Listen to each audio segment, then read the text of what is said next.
why should a customer buy your product or service?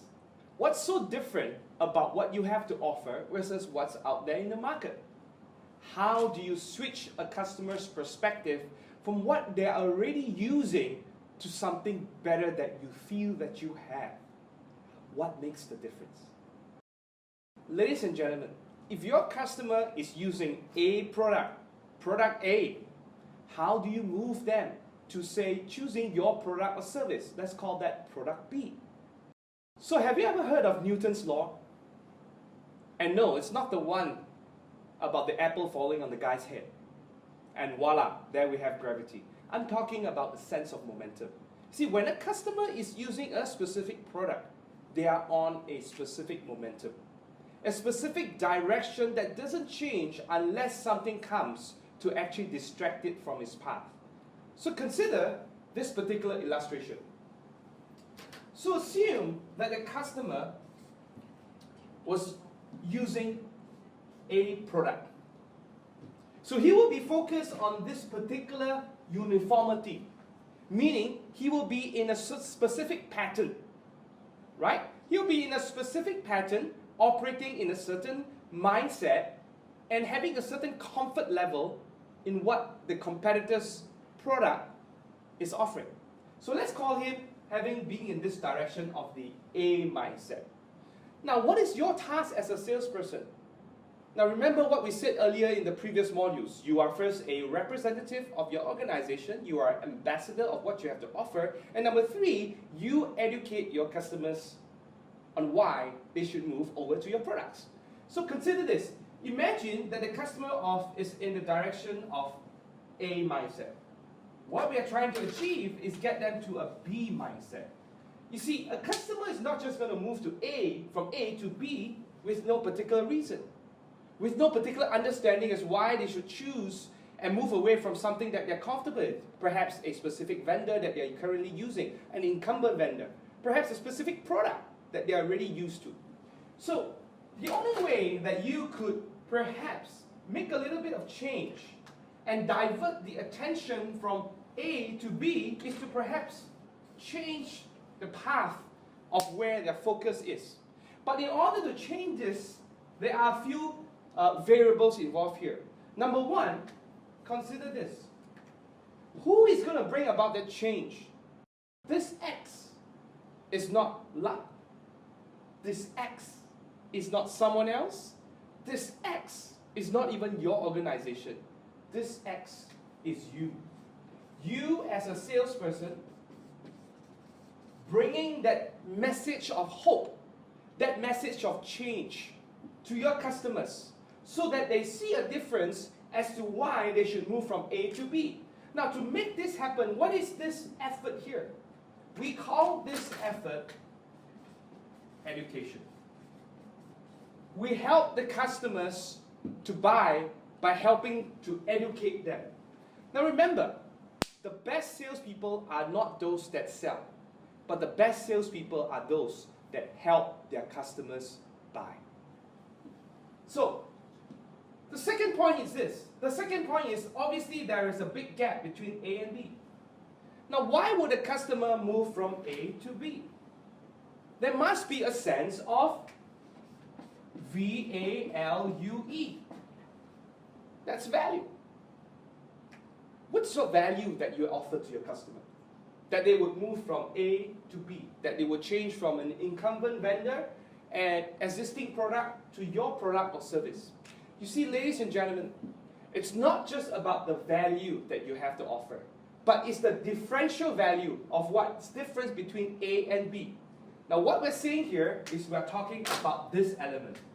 We're talking about the added value. You see, nobody is going to move from A to B unless there is an understanding of what's the added value. So there was a time that I actually asked a bunch of salespeople from a couple of hotels, 5-star hotels, and I asked them this question: so what's your value add that you offer over your competitors? And very quickly I had different sales managers that put up their hands, and some said this, some said, you know what? My value add from my hotel is that we have got better rooms, newer rooms. another sales representative from another hotel jumped out and put up their hand and said, you know what? We've got unlimited minibar usage. And another rep from another hotel jumped up and said, you know what? We have both. We have newer rooms and we also have unlimited use to the minibar. A fourth gentleman stood up and said, you know what? We offer butler service. Ladies and gentlemen, in today's world, let me ask you this question. Are any of those four things added value? Think about it for a moment in time. In your mind, you might think it is. But ladies and gentlemen, what it is that it's not added value. It's default value. In today's world, if we expect to give good customer service to a customer, to give an experience to the customer, remember, it's not about what you currently have and what the market already offers. Because if you can offer what the customer is expecting, remember, expectation. Customers expect at this level what we call default value. So you see this, if you offer standard expectations of what people already want of your product or your service or your offering, what's going to happen is that you will be seen as only default value. Having a good butler service in a 5-star hotel, having the best polite people serve you in a 5-star hotel, having a makeup service in a 5-star hotel, having a unlimited minibar access in a 5-star hotel, etc., etc. Can you see that these are just default expectations of a 5-star hotel? So for one brand to stand out from another brand, ladies and gentlemen, the key thing I encourage you to think about is what is it that your competitor has that is default value? What is it that you have that you could consider as added value? You see, when a customer sees that you have the pluses, and you educate them on what is the value of what you have to offer, the added value, then you have a chance to move your customers from choice A to choice B. You know, I always remember this lesson that I learned when I was young. You know, as a matter of fact, it was the first business lesson that I learned when I was 5 years old. And it was one day, I was 5 years old, I was shopping with my dad, many years ago.